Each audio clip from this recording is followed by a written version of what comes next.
सभी लोगों का स्वागत है टीचिंग परीक्षा के आज की इस वीडियो में, जिसमें फ्रेंड्स हम लोग बिहार शिक्षक भर्ती 2023 के लिए जनरल स्टडीज की जो एक श्रृंखला हम लोग चला रहे हैं उसको एक कदम आगे बढ़ाएंगे। इस सेशन के अंदर में हम लोग history, polity, geography, science plus EVS, इसी के साथ में करंट अफेयर्स के क्वेश्चंस, इस तरह से फ्रेंड्स हम लोग पूरी ओवरऑल हम लोग यहाँ हमारी एक प्रिपरेशन करने वाले हैं, ताकि आप लोग पूरे क्वेश्चंस जो 120 में से 120 क्वेश्चंस होते हैं उनको टारगेट कर सके। बाकी के आप लोगों की जो क्लासेस है मैथ्स की, रीजनिंग की और अदर क्लासेस भी आप लोगों की चल रही है फ्रेंड्स, ये पूरी की पूरी क्लासेस, ये आप लोगों की एक पैकेज है पूरा का पूरा। अगर आपने अच्छे से इनको कर लिया, अच्छे से आप लोगों ने इनकी पढ़ाई कर ली, तो बहुत ही बढ़िया तरीके से एग्जाम को क्लियर ही नहीं कर पाओगे, बल्कि फ्रेंड्स अपना जो होम डिस्ट्रिक्ट है, जो हमने अब टारगेट रखा हुआ है कि अब केवल एग्जाम क्लियर नहीं करना है फ्रेंड्स, अब तो जो है अपना खुद का जिला भी लेना है। ठीक है, ये टारगेट रखिए आप लोग। तो इस टारगेट के साथ में हम लोग यहाँ पर में आगे बढ़ रहे हैं। चलिए बहुत बढ़िया, काफी सारे लोग हमारे साथ में यहाँ पर में जुड़ गए हैं फ्रेंड्स। सभी का स्वागत है, सभी को आदाब, नमस्कार, सत श्री अकाल, ladies and gentleman, boys and girls, आप सभी का स्वागत है और सभी को गुड आफ्टरनून। बहुत बढ़िया, चलो थैंक यू वेरी मच। मैं अब बेहतर हूँ पहले से, थैंक यू वेरी मच।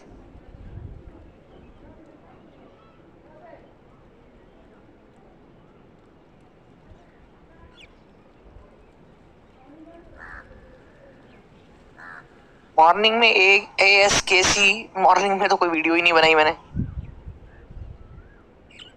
चलिए तो स्टार्ट करते हैं हम लोग यहाँ पर में SCERT प्लस NCERT के ऊपर में बेस्ड हमारे लेक्चर्स रहेंगे। और जैसे कि मैं यहाँ पर मैं देख पा रहा हूँ फ्रेंड्स, आप लोगों ने 900 से भी ज्यादा लाइक्स आप लोगों ने यहाँ पर में कर दिए हैं, तो आप सभी लोगों का बहुत बहुत धन्यवाद। जितने भी लोग बच गए फ्रेंड, जल्दी जल्दी से आप लोग भी यहाँ पर में इस सेशन को लाइक कर देंगे, ताकि ऐसे ही मोटिवेशन के साथ में हम लोग जो है सेशन को आगे बढ़ा सके। जितने भी लोग जहां भी शेयर कर सकते हैं इस सेशन को, टेलीग्राम, फेसबुक, व्हाट्सएप, इंस्टाग्राम, जहां पर में शेयर कर सकते हैं, जल्दी जल्दी से शेयर कर देंगे इस सेशन को, ताकि ऐसे ही फ्रेंड्स बहुत सारे लोग हमारे साथ में जुड़ सके और हम लोग ऐसे ही मोटिवेशन के साथ आगे बढ़े। ओके चलो, पहला क्वेश्चन आप लोगों के स्क्रीन के ऊपर में ये रहा, आपको बताना है फ्रेंड्स, और डायरेक्टली आपकी पुस्तक, आपकी बुक में से लिया गया क्वेश्चन। क्या बात है, 1000 से भी ज्यादा लाइक कर दिए हैं आप लोगों ने। ठीक है, thank you very much friends. आपको नहीं देखते तो मन नहीं लगता, मेरे को भी यार मतलब आप लोगों को पढ़ाता नहीं तो मन नहीं लगता।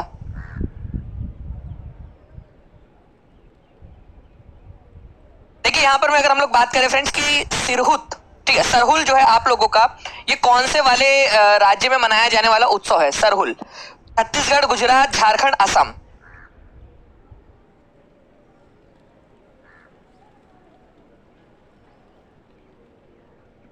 बहुत बढ़िया। तो देखिए फ्रेंड्स, अगर मैं आप लोगों से बात करूं तो ये झारखंड में मनाया जाता है बेसिकली। मैंने आप लोगों को जो है वो पोल भी दे दिया था, देखते हैं कितने लोग यहाँ पर में पोल के अंदर में आंसर लगा चुके थे। ठीक है, 67% लोगों ने लगाया था, तो answer is option number C. Sarhul जो है फ्रेंड झारखंड के अंदर में मनाया जाता है। और आप लोगों को बता दूं, पहले ये बिहार का ही पार्ट हुआ करता था। ठीक है, लेकिन अब बेसिकली झारखंड जब अलग हो गया, तो जो मुंडा ट्राइब है, उराव ट्राइब है, हो ट्राइब है, ये सारी की सारी झारखंड के अंदर में हो गई। अब झारखंड के अंदर में ये ट्राइब इस उत्सव को मनाती है, सरहुल उत्सव को। तो इस वजह से जो है फ्रेंड्स हम लोग ये बोल सकते हैं कि अब ये झारखंड का जो है लोकप्रिय त्योहार है, ना कि बिहार का। ठीक है, मुंडा, ओराव और हो ट्राइब जो है, जो आदिवासी लोग है, वो इसको मनाते हैं बेसिकली। और ये आपकी बुक में दिया हुआ है, ठीक है, आपके SCERT की बुक में दिया हुआ है, इसी वजह से इंपॉर्टेंट हो जाता है। ठीक है, सभी लोग इसको याद रखेंगे, एक बार लिख दो सभी लोग, सरहुल झारखंड में मनाया जाता है, सरहुल झारखंड में मनाया जाता है। थोड़ा सा मैं आप लोगों को कुछ एक्स्ट्रा पोलेट करना चाहूंगा, यहाँ पर मैं कुछ एक्स्ट्रा इन्फॉर्मेशन देना चाहूंगा, ध्यान से देखिए आप लोग। ठीक है, दुर्गा पूजा सबसे ज्यादा फेमस कहां पर में, जो आपकी बुक में दिया हुआ है उसकी लिस्ट देखिए यहाँ पर में, पश्चिम बंगाल के अंदर में, ये याद रखना है आप लोगों ने। गणेश फेस्टिवल सबसे ज्यादा धूमधाम से कहां पर में मनाया जाता है, मेनली वो महाराष्ट्र के अंदर में। ओनम वेरी इंपॉर्टेंट, इसको इंपॉर्टेंट मार्क करो, ओनम को इंपॉर्टेंट मार्क करेंगे आप सभी लोग, ओनम को। ठीक है, तो ओनम जो है केरला में मनाया जाता है। इसके अलावा फ्रेंड्स अगर मैं बात करूं सरहुल की, तो आदिवासी बहुल इलाके के अंदर में जो मुंडा ट्राइब है, ओराव ट्राइब है, हो ट्राइब है, वो इसको झारखंड के अंदर में मनाती है। और लोहरी जो है पंजाब में मनाई जाती है, ये भी याद रखेंगे आप लोग, लोहरी। ठीक है, पंजाब के अंदर में। क्या बात है, आज तो आप बिल्कुल मूड में हो फ्रेंड्स एकदम।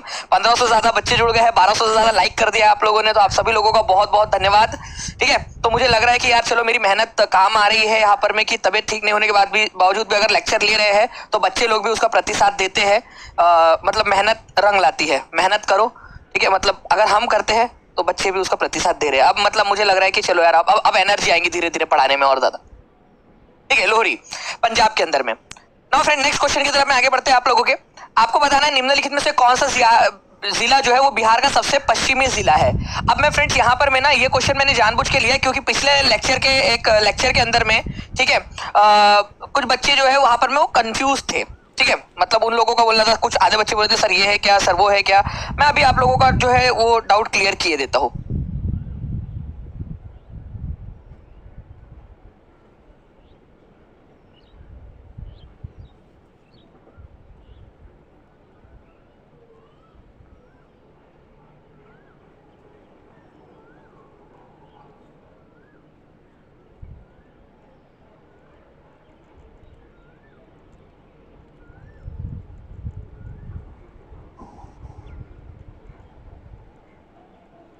चलिए यहाँ पर मैं आंसर आ गया है फ्रेंड्स आप लोगों का। अब मैं आप लोगों से यहाँ पर मैं पूछ रहा हूँ सबसे पूर्वी जिला कौन सा है। ये आप लोग जो है कमेंट करके आंसर करेंगे, सबसे पूर्वी वाला जिला कौन सा है, ठीक है, ये भी आंसर कीजिए। सबसे उत्तरी जिला कौन सा है, सबसे उत्तरी जिला कौन सा है, और सबसे दक्षिणी कौन सा है।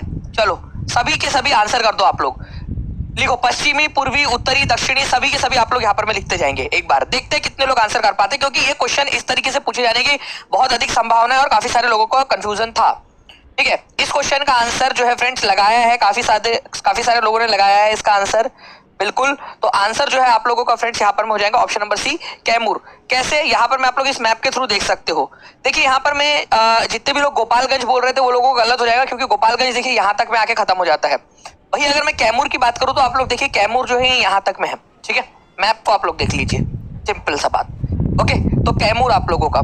अगर बात करेंगे फ्रेंड्स सबसे पश्चिम में कौन सा है, तो कैमूर है। अगर आपसे पूछो, मैंने जैसे आपसे दूसरा वाला पूछा था सबसे पूरब में कौन सा है, तो सबसे पूरब में है किशनगंज, ठीक है, ये याद रखना है आप लोगों ने, सबसे पूरब में है किशनगंज। अब कुछ लोग जो है यहाँ पर मैं कटिहार कर रहे थे, मैं आपको बता देना चाहूंगा फ्रेंड्स, आप लोग देख लीजिए कि कटिहार जो है उससे भी ज्यादा लास्ट तक आपका फैला हुआ है किशनगंज, ठीक है, पश्चिम बंगाल के अंदर में घुसा हुआ है, ऐसा आप लोग बोल सकते हो उसको। इवन किशनगंज अकेला डिस्ट्रिक्ट है जो पश्चिम बंगाल और नेपाल के साथ में बॉर्डर शेयर करता है। बात की गहराई को, ऊंचाई को, पश्चिम को, दक्षिण को, उत्तर को, पूरब को, सबको समझो आप लोग कि किशनगंज जो है ये सबसे ज्यादा पूर्वी जिला है और ये आपका पश्चिम बंगाल और नेपाल के साथ में बॉर्डर शेयर करने वाला एकमात्र जिला है जो दोनों के साथ में बॉर्डर शेयर करता है, ठीक है। ये समझने वाली बात है आप लोगों की, ओके। चलिए उसके बाद में जब मैंने आप लोगों से बोला कि सबसे दक्षिणी जिला कौन सा है, तो वो टाइप करके बताओ आप लोग, सबसे दक्षिणी जिला, ठीक है, सबसे ज्यादा साउथ में, देखकर बता दो चाहो, ठीक है।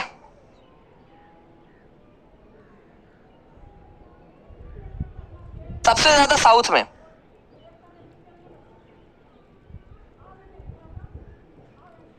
सबसे ज्यादा साउथ में जो है फ्रेंड्स आप लोगों ने याद रखना है, सबसे ज्यादा साउथ के अंदर में यहां पर में आपका गया डिस्ट्रिक्ट जो है वो है, गया, ये भी याद रखना है आप लोगों ने, गया डिस्ट्रिक्ट। काफी सारे लोग अलग अलग आंसर लगा रहे हैं, लेकिन मैं आपको बता दूं फ्रेंड्स यहाँ पर में गया जो है ना ये सबसे, इसका टिप सबसे साउथ में है। जमुई और गया में कई बार लोग कंफ्यूज हो जाते हैं, लेकिन गया जो है ज्यादा साउथ तक फैला हुआ है, ये याद रखेंगे आप लोग। सबसे दक्षिणतम है गया। उसके बाद में सबसे नॉर्थ में अगर आप बोले तो वो पश्चिमी चंपारण है, ठीक है, सबसे नॉर्थ में पश्चिमी चंपारण। सिंपल सी बात, याद हो गया ये चारों के चारों, एक साथ चारों के चारों लिख दो आप लोग यहाँ पर में, ताकि याद हो जाए आप लोगों को, ठीक है। क्या बात है, 1800 से ज्यादा लोग यहाँ पर में जुड़ चुके हैं फ्रेंड्स, आप सभी का स्वागत है, ठीक है। चलिए आगे बढ़ते हम लोग यहाँ पर में नेक्स्ट क्वेश्चन की तरफ में हमारे। आपको बताना है, और ये भी आपकी बुक में से लिया गया क्वेश्चन है, आपको बताना है a farmer having less than 1 hectare, ठीक है, मतलब 1 हेक्टेयर से भी कम भूमि है उसके पास में, 2.5 एकड़ की भूमि है उसके पास, तो बताइए कि ये फार्मर को किस तरीके का फार्मर कहा जाएगा। देखो सबसे पहली बात तो 1 हेक्टेयर का मतलब क्या होता है, सबसे पहली बात ये सभी लोग लिखेंगे, 1 हेक्टेयर का मतलब होता है 2.5 एकड़ की जमीन, ठीक है, 2.5 एकड़ जमीन को 1 हेक्टेयर बोला जाता है, ओके। तो 1 हेक्टेयर जमीन मतलब 2.5 एकड़, तो 2.5 एकड़ की जमीन से भी कम है, मतलब कि 1 हेक्टेयर से भी कम की जमीन है, तो उस फार्मर को आप क्या बोलोगे।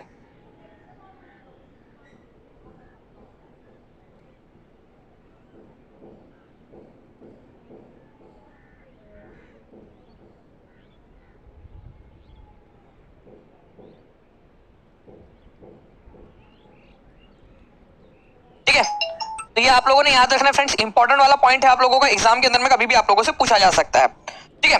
नेक्स्ट पॉइंट की तरफ हम लोग यहाँ पर में आगे बढ़ते हैं आप लोगों के, यहाँ पर में इस जस्ट अ सेकेंड।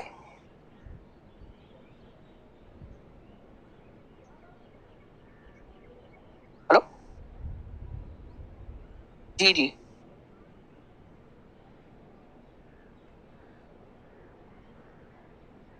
चलिए। तो फ्रेंड्स इनको जो है आप लोगों ने याद रखना है, मार्जिनल किसान या मार्जिनल सीमांत किसान कहा जाता है। थोड़ा सा ध्यान रखो आप लोग, मैं आप लोगों को एक लिस्ट में दिखाता हूँ, आप लोग उसके अंदर में और अच्छे से समझ पाओगे इसको। देखिए सबसे पहली बात तो 1.5 एकड़ का मतलब होता है यहाँ पर में 1 हेक्टेयर। ये अपने आप में एक क्वेश्चन है आप लोगों का, ठीक है, अपने आप में एक क्वेश्चन आप लोगों का। अगर कोई भी किसान है, ठीक है, कोई एक किसान है, उसके पास में 2.5 एकड़ से भी कम जमीन है, 1 हेक्टेयर से भी कम जमीन है उसके पास में, तो उसको आप लोग क्या बोलते हो? उसको आप लोग जो है फ्रेंड्स सीमांत किसान या मार्जिनल किसान कहते हो आप लोग। अगर मान लीजिए कि किसी किसान के पास में 1 एकड़ से लेकर 2 एकड़ तक की जमीन है, ठीक है, ठीक है, छोटा किसान 1 एकड़ से लेकर 1 हेक्टेयर से लेकर 2 हेक्टेयर तक की जमीन है, तो उसको क्या कहा जाएगा? उसको कहा जाएगा फ्रेंड्स स्मॉल किसान, छोटा किसान। अगर किसी किसान के पास में मान लीजिए आप लोगों का 2 हेक्टेयर से लेकर 4 या 5 हेक्टेयर तक की जमीन है, ठीक है, 2 से 5 मान लेते हैं हम लोग यहाँ पर में, 2 से 5 हेक्टेयर की जमीन है, तो उसको जो है मध्यम किसान कहा जाएगा आप लोगों का।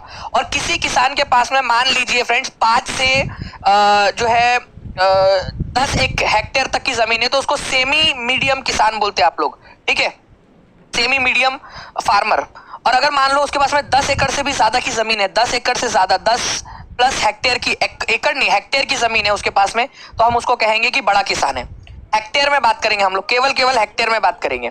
तो 1 से 2 हेक्टेयर की जमीन है तो आप लोगों का छोटा किसान। और अगर 1 हेक्टेयर से भी कम है, ठीक है, 1 हेक्टेयर से भी कम है तो मार्जिनल किसान। ये समझ गए आप लोग? 1 हेक्टेयर से भी कम है तो मार्जिनल किसान आप लोगों का, ठीक है। अरे वो सीमांत गांधी वाला सीमांत कहाँ पहुंच गए आप लोग? ओके, सीमांत गांधी मार्जिनल फार्मर मतलब सीमांत किसान मतलब बहुत छोटा वाला किसान आप लोगों का, छोटा सा छोटा किसान, ठीक है। चलो बहुत बढ़िया, ये आप लोग याद रखना, ये कभी भी मैं आप लोगों से पूछ सकता हूँ इस चीज को। तो मध्यम किसान आप लोगों का कौन होता है? आप लोगों का फ्रेंड्स ये याद रखना है आप लोगों ने कि 2 से 5 हेक्टेयर तक की भूमि होती है जिसके पास में, वो मध्यम किसान होता है आपका, मिडिल फार्मर। ओके, 2 हेक्टेयर से लेकर 1 से 2 हेक्टेयर तक की जो जमीन होती है जिसके पास में, उनको छोटे किसान कहते हैं। सीमांत किसान छोटे किसान से भी ज्यादा छोटा होता है। एक तो हो गया छोटा, ठीक है, बड़ा बच्चा, छोटा बच्चा, ठीक है, उससे छोटा बच्चा, अब उससे भी छोटा बच्चा, मतलब वो पेट में है अभी। ऐसा समझ लो कि भाई ये तुम्हारा छोटा भाई है, मतलब आने वाला, अभी आया भी नहीं बेचारा, इतना छोटा है कि अभी तक आया भी नहीं, ऐसा वाला समझ लो। मतलब मेरे पेट में नहीं है, मतलब जिसके भी पेट में है, समझ जाओ भावनाओं को, नहीं तो मैं हाथ इधर दिखाया तो बस इधर ही समझोगे, ठीक है, भावनाओं को समझो बस। नो फ्रेंड, टोकन, क्रेडिट या धन के उपयोग के बिना वस्तुओं और सेवाओं के प्रत्यक्ष आदान प्रदान के लिए प्रयुक्त शब्द क्या है?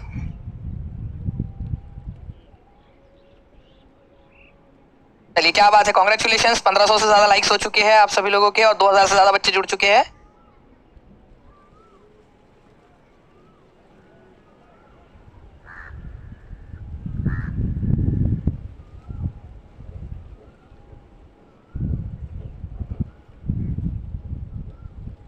बहुत बढ़िया। देखिए फ्रेंड्स आप लोगों के आंसर्स भी आ गए और ये डायरेक्टली आपकी बुक में से लिया गया क्वेश्चन है।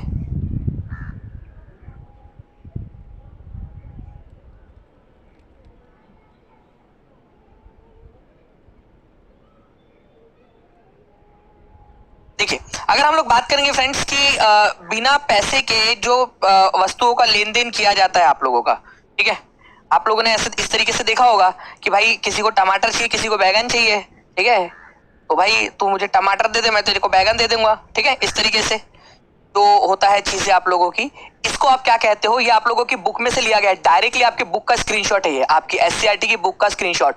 और इसका क्रेडिट जो है फ्रेंड्स मैं यहाँ पर मैं जो है हमारे जो टीम है उनको भी देना चाहूंगा, जिन्होंने काफी ज्यादा हेल्प की है फ्रेंड्स इसको पूरा का पूरा निकालने में, सारी चीजों को ऑर्गेनाइज करने के अंदर में, ठीक है। आभा शुक्ला जी, पूजा चौहान जी, ठीक है, पानी मैम, और इन सभी लोगों का जो है, सभी लोगों का बहुत बहुत धन्यवाद जाहिर तौर से, क्योंकि एक अच्छा लीडर वही होता है जो अपनी पूरी टीम को साथ में लेकर चले और टीम को भी मतलब वो करे। तो हमारे यहाँ पर में ऐसा ही कल्चर है बेसिकली। चलिए, तो जब किसी वस्तु की खरीद बिक्री दूसरी वस्तु के माध्यम से की जाती है तो उस वस्तु को, ठीक है, विनिमय प्रणाली कहा जाता है, बार्टर सिस्टम कहा जाता है, ये याद रखना है आप लोगों ने, बार्टर सिस्टम, ठीक है। चलिए तो बार्टर सिस्टम, वस्तु विनिमय पद्धति या फिर बार्टर सिस्टम इसको कहते हैं। 74% लोगों ने सही आंसर दिया था। तो नेक्स्ट टाइम से आप लोगों से उम्मीद करूंगा कि आप लोग जो है फ्रेंड्स मतलब इससे भी ज्यादा जो है आंसर करोगे। यहाँ पर मैं 90+% लोग आंसर करेंगे इसका, ठीक है नेक्स्ट टाइम। चलिए बहुत बढ़िया, नेक्स्ट क्वेश्चन की तरफ में आगे बढ़ते हैं फ्रेंड्स। हम लोग यहाँ पर में हमारे आपको बताना है कि the silver coin introduce by Sher Shah Suri was called. Directly book में से लिया गया क्वेश्चन आपके। शेर शाह सूरी सर इतने दिन कहाँ थे, थोड़ी सी यार तबीयत ठीक नहीं है अभी, ठीक नहीं थी अभी तो थोड़ा चलो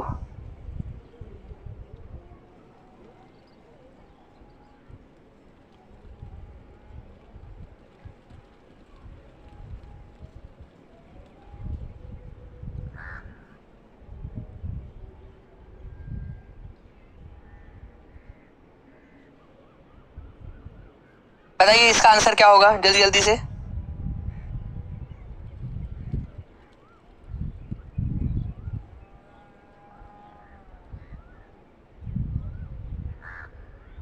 तो the silver coin introduce by Sher Shah Suri. देखिए शेरशाह सूरी जो है फ्रेंड्स आप लोगों ने याद रखना है कि वैसे तो ये बिहार से ही था, आपको पता ही है कि बिहार से ही इसने अपने शासन की शुरुआत की थी। इनका जो मकबरा है ठीक है वो भी बिहार के अंदर में ही आप लोगों को मिलेगा। तो इन्होंने जो चांदी का सिक्का निकाला था उसको क्या कहा जाता था, चांदी का सिक्का। तो चांदी का जो सिक्का इन्होंने निकाला था फ्रेंड्स उसको उन्होंने नाम दिया था रुपया। और आज भी फ्रेंड्स हम लोग जो है हमारी करेंसी को रुपया के नाम से जानते हैं। तो रुपया आप लोगों को याद रखना है कि जो हम लोग रुपया बोलते हैं इसको किसने इंट्रोड्यूस किया था मध्यकालीन भारत के अंदर में, ये भी क्वेश्चन पूछा जा सकता है। तो जब जब आप लोग रुपया देखो, पैसे देखो, आप लोग रुपया देखो ठीक है, तो समझ जाना शेरशाह सूरी ने इसको इंट्रोड्यूस किया था।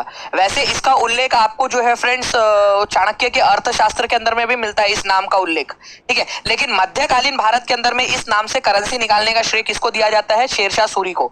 मध्यकालीन भारत के अंदर में सिक्कों का प्रचलन में क्रांति लाने का श्रेय किसको दिया जाता है, सिक्कों के अंदर में क्रांति, सिक्कों को नए पद्धति में ढालने का श्रेय किसको दिया जाता है, शेरशाह सूरी को। बिहार पुत्र शेरशाह सूरी, जन्म ही हुआ था उसका बिहार के अंदर में, तो इसमें क्या है शेरशाह सूरी, ठीक है। ये याद रखना है आप लोगों ने। इसका यहाँ पर में शेरशाह सूरी जो है उसका मकबरा भी आप लोगों को बिहार में ही मिलेगा। कहां पर में इसका मकबरा ये भी बता दीजिए आप लोग जल्दी से। शेरशाह सूरी का जो मकबरा है याद रखना है फ्रेंड अष्टकोणीय है, अष्टकोणीय है। ये भी पूछा जाता है किसका मकबरा अष्टकोणीय है। अष्टकोणीय का मतलब होता है 8 कोने हैं उसके, ठीक है। अष्टकोणीय सासाराम के अंदर में, सासाराम कहां पर में है, रोहतास जिले के अंदर में, ठीक है। चलिए तो रुपया नाम का जो चांदी का सिक्का था वो किसने निकाला था, शेरशाह सूरी ने। वैसे फ्रेंड्स और भी कुछ चीजें हैं वो मैं आपको बताना चाहूंगा, ठीक है। सूरी वंश का संस्थापक था शेरशाह सूरी और इसने रुपया नाम का सिक्का चलाया था चांदी का। देखिए चांदी का एक सिक्का इल्तुतमिश ने भी चलाया था। थोड़ा सा एक्स्ट्रा इन्फॉर्मेशन आपको दे रहा हूँ, ध्यान से सुनेंगे आप लोग। इल्तुतमिश ने चलाया था, उसको कहा जाता था टंका। क्या बोला था, टंका। ओके ये याद रखना है आप लोगों ने, टंका। तो इल्तुतमिश ने ठीक है जो चांदी का सिक्का चलाया था उसका नाम रखा था उसने टंका। मोहर जो सिक्का था ये शेरशाह सूरी ने ही चलाया था, ये भी याद रखना है। लेकिन ये सोने का सिक्का था, सोने की मुहरें दे दो, ठीक है। सर आप पिता बन गए, मैंने खुश होकर जो है वो 10,000 सोने की मुहरें दे दी। बाद में पता चला कि यार मेरी तो शादी ही नहीं हुई है, फिर मैंने उससे वापस ले ली। भाई क्या मजाक कर रहा है यार, ठीक है। तो मोहरे, ठीक है, 10,000 सोने की सिक्के, मुहरे जो गिफ्ट वगैरह में आप लोगों ने कभी ना कभी मूवीज वूवीज में देखा होगा या शो वगैरह में देखा होंगे, मुहरे दे दी, मुहरे दे दी आपने, मोहर। ओके दीनार, ये भी सोने के सिक्के थे, ये मोहम्मद बिन तुगलक के समय में चलाए गए थे। ये 3 चीजें याद रख लो, आपके बुक में दिए हुए हैं, आपके बुक में ही दिए हुए हैं, ये बुक से ही निकाला हुआ है आप लोगों का। तो मोहर तो अब आपको जिंदगी भर याद रहेगा, मैंने आपको बहुत अच्छे से समझा दिया, ठीक है। अब आप लोग बाकी भूल जाओ, मोहर नहीं भूलोगे आप लोग, मेरे को पता है, ठीक है। इल्तुतमिश ने टंका नाम का जो है चांदी का सिक्का चलाया था, ये याद रखना है आप लोगों ने, ठीक है।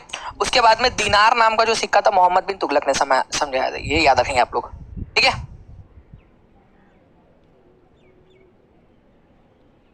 परवेज अहमद जी अभी फिलहाल के अंदर में ना उसका कोई क्लैरिफिकेशन नहीं है, बट एक्चुअल में क्या होता है ना, उन्होंने पूछा है कि अगर फॉर्म फिल कर दिया और एग्जाम देने नहीं गए तो क्या वो अटेम्प्ट काउंट होगा, क्योंकि 3 ही अटेम्प्ट है आप लोगों के। तो मैं आपको इसका एक एग्जांपल देता हूँ। यूपीएससी के अंदर में क्या होता है कि अगर आपने फॉर्म फिल कर दिया और अगर आपने पेपर नहीं दिया तो आपका अटेम्प्ट काउंट नहीं होता है, वैसा वहां होता है। अब यहाँ क्या करते हैं वो तो ये बताएंगे वो लोग, ठीक है, अभी बताने के है। What are the level of government in India, Bharat में सरकार के कितने स्तर है, अभी हमारे भारत के अंदर में कितने स्तर है, 2200 से ज्यादा लोग जुड़ चुके हैं फ्रेंड्स, 1700 से ज्यादा लाइक हो चुके हैं। जल्दी जल्दी से लाइक और लाइव का नंबर बढ़ाते जाइए जब सभी लोग।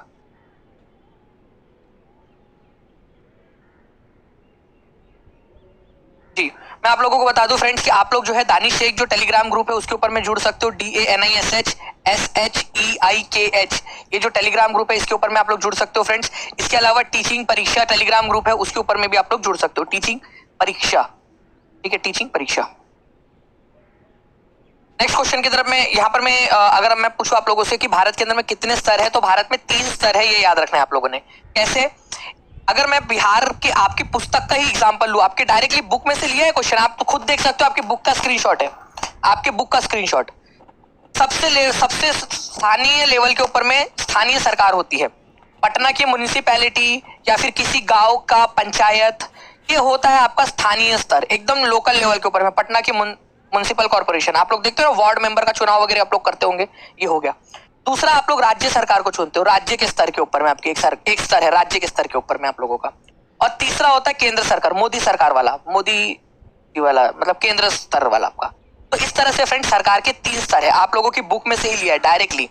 और जो जिन बच्चों को पेपर क्लियर करना है वो लेक्चर अच्छे से देखें, ठीक है, क्योंकि आप लोगों को, ठीक है,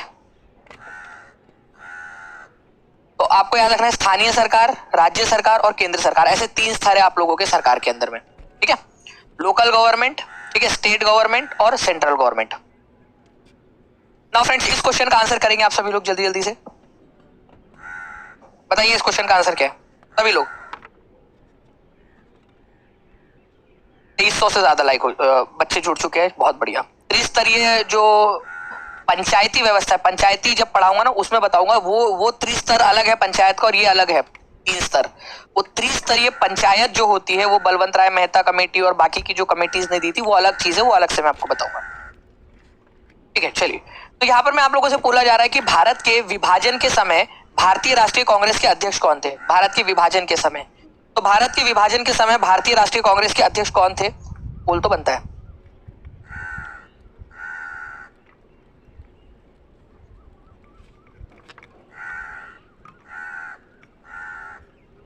मैं आपको बता दूं फ्रेंड्स, इन्हीं के पास में सबसे कम उम्र का मतलब यहाँ पर मैं बेसिकली इनके पास नहीं, लेकिन इनसे पहले जो थे उनके पास में सबसे कम उम्र का जो है वो अध्यक्ष बनने का तजुर्बा भी रहा है इनसे पहले वाले के पास में। तो बताइए कि भारत के विभाजन के समय भारतीय राष्ट्रीय कांग्रेस के अध्यक्ष कौन थे?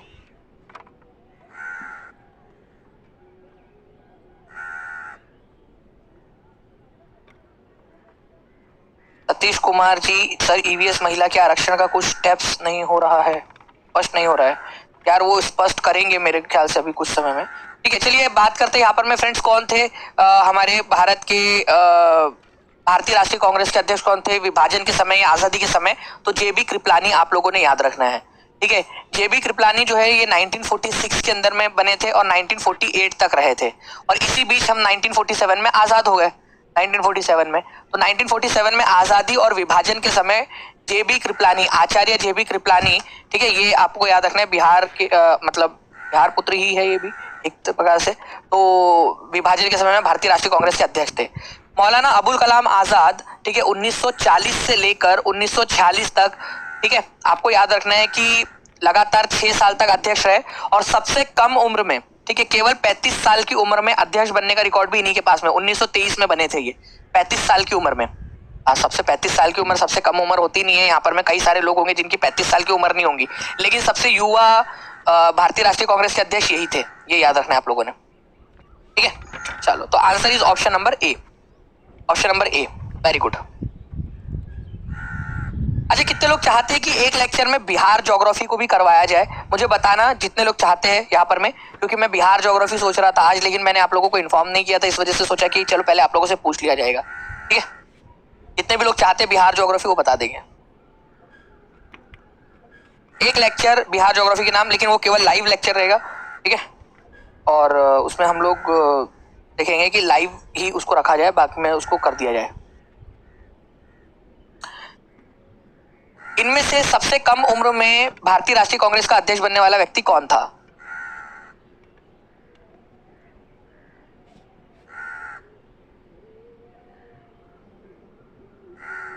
अभी बताया फिर भी गलत कर रहे लोग, ठीक है। तो अबुल कलाम आजाद, ये याद रखना है आप लोगों ने, अबुल कलाम आजाद, ठीक है। जब ये 1923 में 1923 के अंदर में दिल्ली में जो सेशन हुआ था, ठीक है, उसमें अध्यक्ष बने थे, उस समय उनकी उम्र केवल और केवल 35 साल की थी। 35 साल के, ठीक है, 35 साल के थे। तो सबसे कम उम्र के अध्यक्ष बनने का रिकॉर्ड इन्हीं के पास में, 35 साल की उम्र में, ठीक है। नेक्स्ट क्वेश्चन की तरफ में आगे बढ़ते हैं फ्रेंड्स। आप लोगों के 2 क्वेश्चन मैं रिवीजन के तौर पर आप लोगों से लेना चाहूंगा।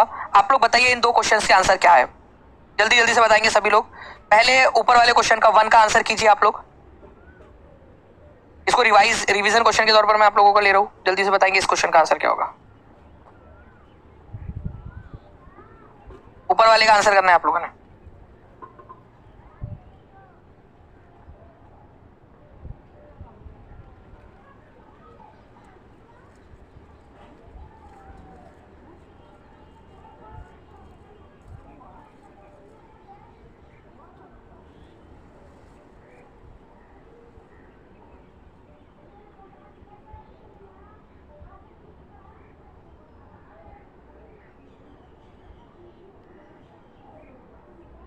Very good friends. देखिए, अगर मैं बात करूं यहाँ पर मैं आप लोगों का कि पहले क्वेश्चन का आंसर क्या होगा, तो केवल 64% लोगों ने आंसर दिया है। आप लोगों को एक चीज क्लियर होनी चाहिए थी कि जयप्रकाश नारायण, ठीक है, इनका जन्म 1902 में हुआ था। अब कहाँ हुआ था वो सेकेंडरी मैटर है, पहले हुआ कब था ये वाली बात करेंगे हम लोग, ठीक है। तो 1902 में हुआ था, तो आप लोगों का आंसर जो है यहाँ पर में ऑप्शन नंबर बी हो जाएगा, ठीक है। तो 11 अक्टूबर 1902, ये याद रखना है आप लोगों ने, 11 अक्टूबर 1902, ये पहले ये क्लियर करो आप लोग, कहाँ हुआ था वो देखते हैं हम लोग, ठीक है।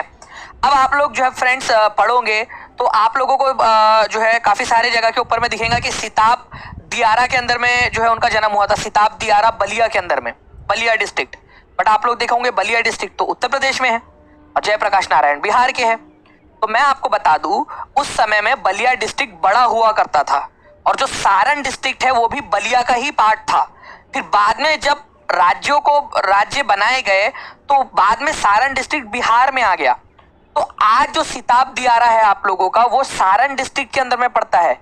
जब उनका जन्म हुआ था उस समय में वो इलाका बलिया डिस्ट्रिक्ट का पार्ट था, बट आज के समय में वो इलाका आप लोगों का सारण डिस्ट्रिक्ट का पार्ट है, ठीक है, सारण डिस्ट्रिक्ट का पार्ट है सिताब दियारा। तो हम ये मानेंगे कि भाई उनका जन्म बिहार के सारण डिस्ट्रिक्ट, आज की जो सारण डिस्ट्रिक्ट वाली जो इलाका है सिताब दियारा, वहां पर में हुआ था, ये याद रखना है आप लोगों ने, ठीक है। तो आज का जो सारण डिस्ट्रिक्ट है वहां पर इनका जन्म हुआ था, लेकिन जब जन्म हुआ था उस समय में वो इलाका बलिया डिस्ट्रिक्ट यूनाइटेड प्रोविंस के अंदर में, यूपी के अंदर में पड़ता था वो, ये भी याद रखेंगे आप लोग, ओके। चलिए, तो ये याद रखना है आप लोगों ने, 11 अक्टूबर 1902 को इनका जन्म हुआ था, इंपॉर्टेंट वाला बात है आप लोगों का, ठीक है। चलिए, गुड। नेक्स्ट जो दूसरा वाला क्वेश्चन है इसका भी आंसर कर दो आप लोग। क्या बात है फ्रेंड्स, 1900 से ज्यादा लाइक्स आप लोगों ने कर दिए हैं, 2500 बच्चे यहाँ पर में जुड़ चुके हैं, पता ही नहीं चला यार पढ़ाते पढ़ाते। ऐसे ही आप लोग आंसर्स करते रहेंगे फ्रेंड्स, और जल्दी जल्दी से आप लोग क्या कीजिए, शेयर भी करते रहेंगे सेशन को।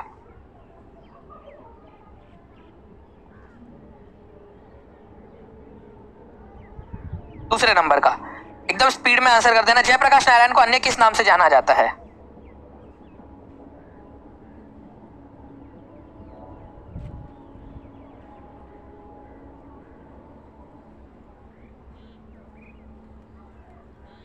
जयप्रकाश नारायण को दूसरे किस नाम से जाना जाता है, ये आप लोगों को बताना है।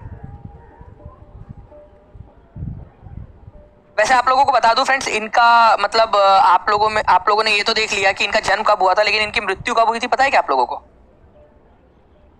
ठीक है, 8 अक्टूबर को, 8 अक्टूबर, ठीक है, 1979 को इनकी मृत्यु हुई थी, 8 अक्टूबर 1979 को, ठीक है। बस 3 दिन और जी जाते तो शायद अपना हैप्पी वाला बर्थडे भी मना लेते वो, लेकिन अफसोस, कोई बात नहीं, ठीक है, बेटर लक नेक्स्ट टाइम।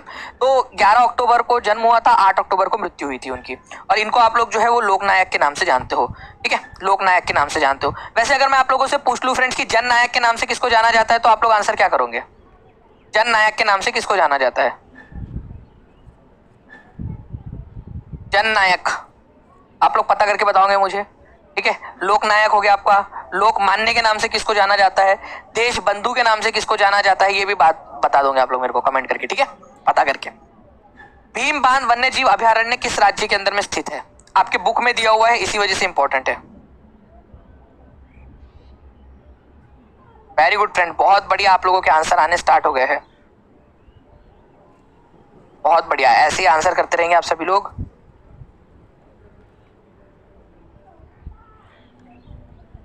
उनको जन नायक के नाम से जाना जाता है, कर्पूरी ठाकुर को। ठीक है, ये भी पूछ सकते हैं, इसी वजह से याद रखना आप लोगों ने, कर्पूरी ठाकुर।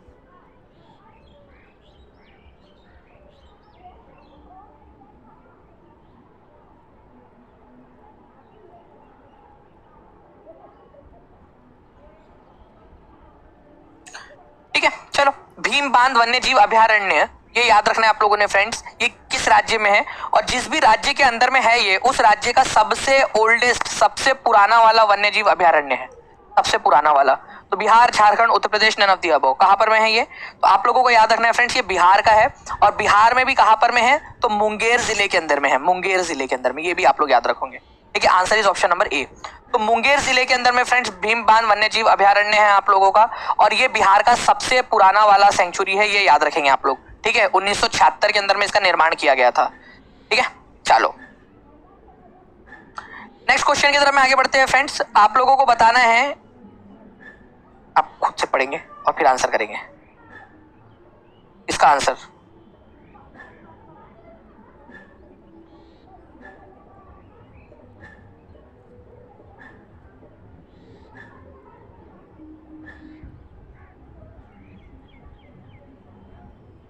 एकदम स्पीड में, 10 सेकेंड है आप लोगों के पास में।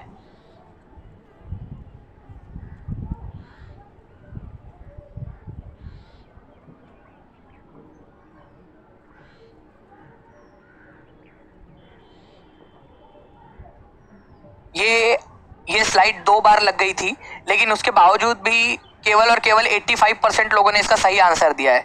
सेकेंड टाइम दिखा रहा हूं मैं ये स्लाइड आप लोगों को। भाई लोग टाइम पे आ जाया करो एकदम। ठीक है, आप लोगों को दानिश शेख जो टेलीग्राम ग्रुप है, DANISH,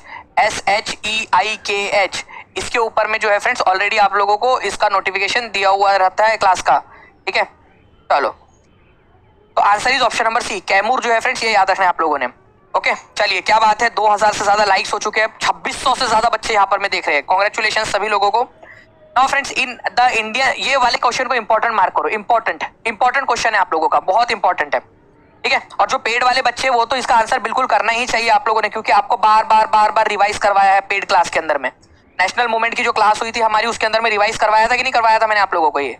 ठीक है, 1920 में 2 सेशंस हुए थे आप लोगों के इंडियन नेशनल कांग्रेस के। एक सितंबर में हुआ था आप लोगों का, एक जिसको आप लोग स्पेशल सेशन बोलते हो, 1920 के अंदर में। ठीक है, तो इंपॉर्टेंट है, इंपॉर्टेंट, बहुत ध्यान से देखना आप लोगों ने। 1920 में 2 सेशन हुए थे आपके।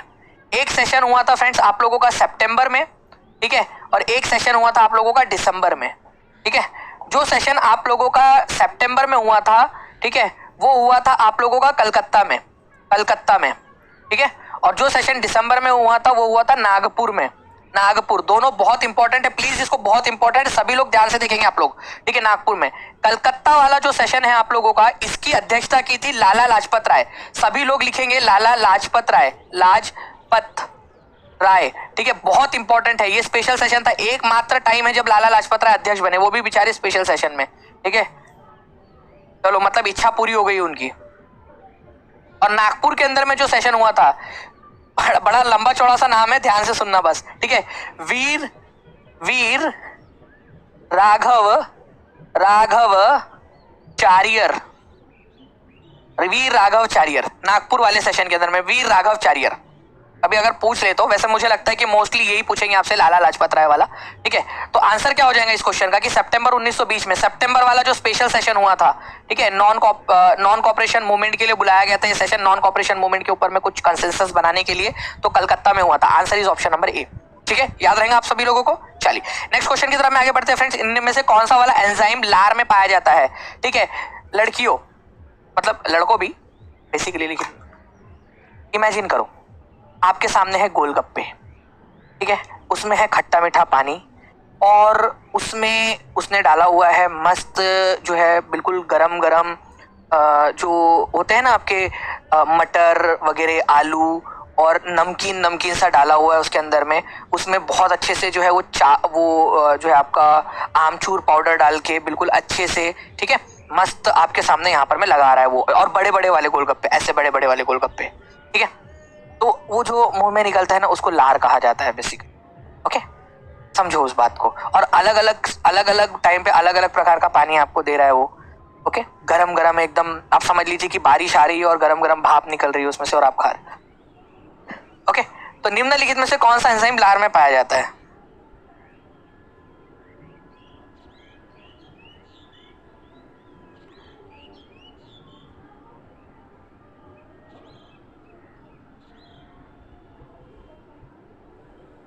ठीक है, चलो, तो इनमें से कौन सा पाया जाता है? तो टाइलिन पाया जाता है फ्रेंड्स, ये याद रखना, आप लोगों ने बुक में दिया हुआ है आप लोगों के। टाइलिन एक्चुअल में क्या होता है कि आपका जो लार है आप लोगों की, ठीक है, जो सलाइवा है, जिसको सलाइवा आप लोग बोलते हो, उसके अंदर में जो एंजाइम होता है ना उसको टाइलिन बोलते हैं। ये टाइलिन क्या करता है, आपके आपने जो भी खाया है उसमें जो स्टार्च मौजूद होता है, स्टार्च को हिंदी में मांड भी कहते हैं, मांड, ठीक है, उसको क्या करता है, उसको शर्करा, शुगर के अंदर में कन्वर्ट कर देता है। शुगर इज लाइक ग्लूकोज, ठीक है, एक प्रकार का ग्लूकोज है आपका शुगर।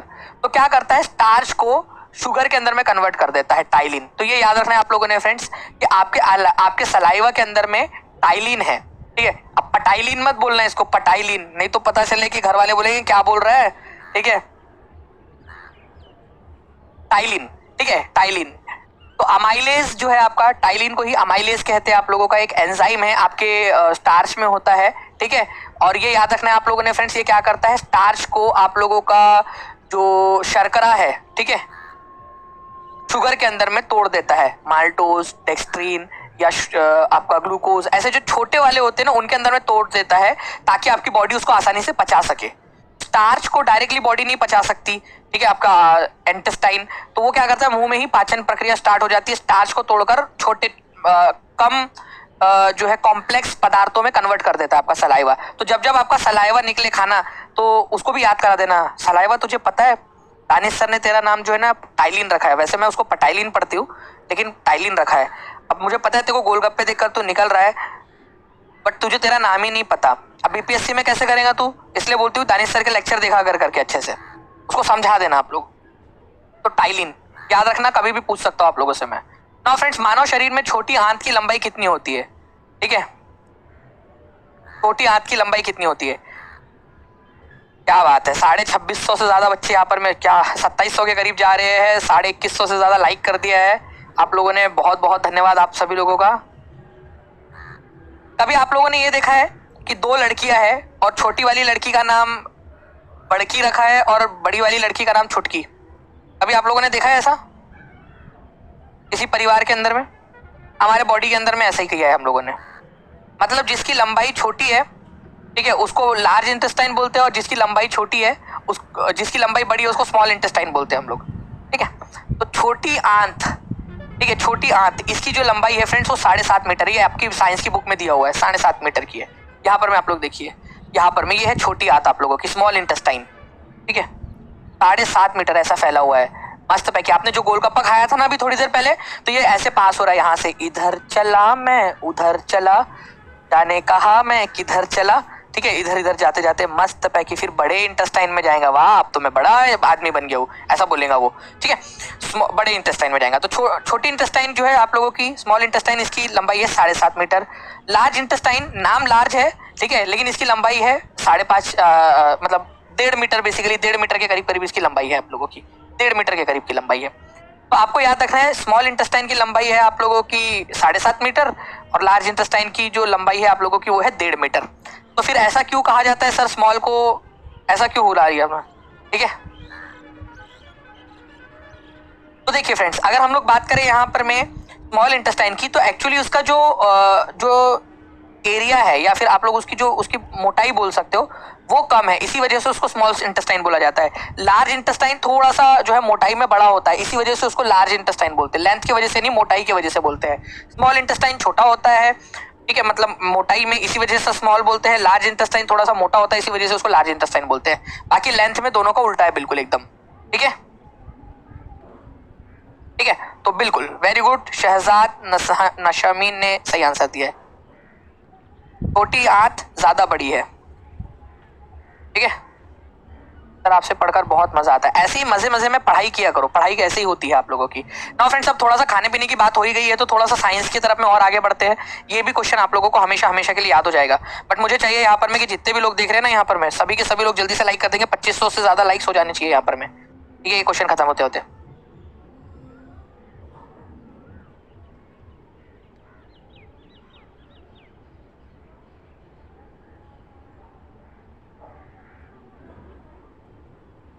करो इसको अच्छे से, बड़ा क्वेश्चन है लेकिन ये एग्जाम में पूछा जाएगा आप लोगों से, देख लेना आप लोग।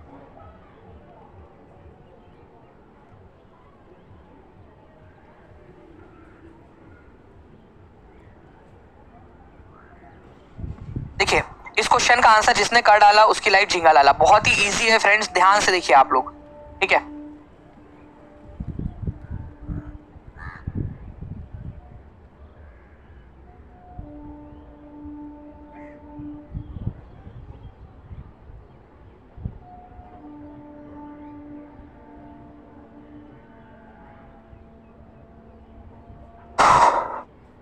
ये देखो यहाँ पर मैं क्या बोल रही है, मतलब कुछ भी क्वेश्चन, मतलब आप लोगों का खाया नहीं हमने और हमने डाइजेशन स्टार्ट कर दिया। हमने देखा और डाइजेशन स्टार्ट हो गया, वाह, देखते से डाइजेशन।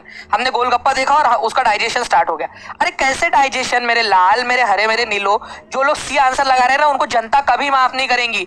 जनता क्या, कभी कोई भी माफ नहीं करेगा उसको। जो है वहां पर में जाके जो वो कौन था जो नरक के अंदर में कौन रहता है, जो नरक का जो रहता है, जो भी है वो भी माफ नहीं करेगा कभी कि भाई तू क्या कर रहा था वहां पर में दानिश सर की क्लास में।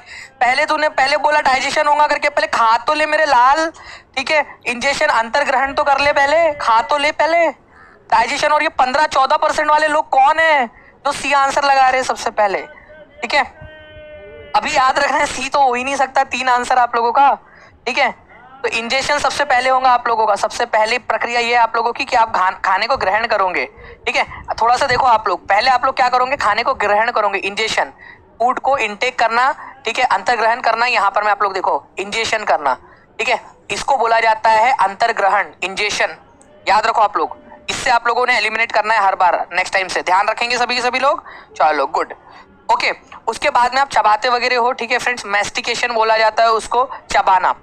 उसके बाद में होता है डेगुलेशन, निगलना। पहले खाना खाया, ये आप लोगों ने चबाया उसको, फिर आप लोगों ने उसको खा लिया, ठीक है। फिर क्या होता है, पेट के अंदर में उसका डाइजेशन होता है आप लोगों का। पेट के अंदर में डाइजेशन होता है, पेट में पहले मतलब स्टमक उसको तोड़ेगा, थोड़ा सा पेट में मंथन होगा, उसका पूरा मिलावट होंगी उसके पेट के अंदर में। फिर बाद में जो है उसका डाइजेशन स्टार्ट होता है, पाचन स्टार्ट होता है पेट में। पाचन के बाद में आपकी बॉडी क्या करती है, पाचन के बाद में आपकी बॉडी उसको एब्जॉर्ब करना चालू करती है। अच्छा ये था मटर, ठीक है, इसको ले लेती हूँ, इसके अंदर में बहुत सारा आयरन है, मैं इसको ले लेती हूँ। फिर उसने देखा अरे ये तो मैदा है, इसको नहीं खा सकते यार, इसको बाहर निकालो, इसको जाने दो आगे, मैं नहीं लूंगी इसको, ठीक है, अच्छा नहीं लगेगा ये। उसके बाद में इमली का बूटा, चलो इमली के अंदर में अपने को जो है वो एसिटिक एसिड जो है, ठीक है, ये सब मिल जाएगा, विटामिन सी भी मिल जाएगा। चलो इसको भी ले लेते हैं अपन। मतलब आपकी बॉडी क्या करेंगी, एब्जॉर्ब करना चालू करेंगी, एब्जॉर्ब करेंगी। तो पहले डाइजेशन हुआ, पचा वो, फिर पचा हुआ जो फूड होता है उसमें से एब्जॉर्ब किया जाता है, ठीक है। फिर एब्जॉर्ब किया जाता है आप लोगों का, ये याद रखना है आप लोगों ने, एब्जॉर्ब किया जाता है। और फिर बाद में आप क्या करते हो फ्रेंड्स, जो भोजन जो भी अब बच गया है कचरा, वो एसिमिलेट होता है, ठीक है, समावेश होता है, आपके बॉडी के अंदर में जमा हो जाएगा लास्ट में। और फिर बाद में आप लोग, ठीक है, उसको डेफिकेशन के थ्रू बाहर निकाल देते हो। तो अब यहाँ पर में आप लोग देखिए, इंजेक्शन होगा पहले, सबसे पहले भोजन का ग्रहण होगा, खाना खाया आप लोगों ने, अंतर्ग्रहण, ठीक है। फिर आप लोगों की बॉडी के अंदर में, स्टमक के अंदर में उसका डाइजेशन होगा, ठीक है। फिर बाद में आप लोगों का होगा फ्रेंड्स, आप लोगों का एब्जॉर्प्शन, जो भी डाइजेस्ट हुआ है उसको एब्जॉर्ब किया जाएगा। एब्जॉर्ब को क्या बोलते हो आप लोग, यहाँ पर में आप लोगों को याद रखना है फ्रेंड्स, अवशोषण, ठीक है, एब्जॉर्ब किया जाएगा उसको। एब्जॉर्ब के बाद में एसिमिलेशन होगा, समावेशन, ठीक है, समावेशन मतलब जमा होगा वो। और फिर बाद में आपको पता है इजेशन मतलब रिमूवल, निकाल देना उसको, ठीक है, अनडाइजेस्टेड फूड को निकाल देना।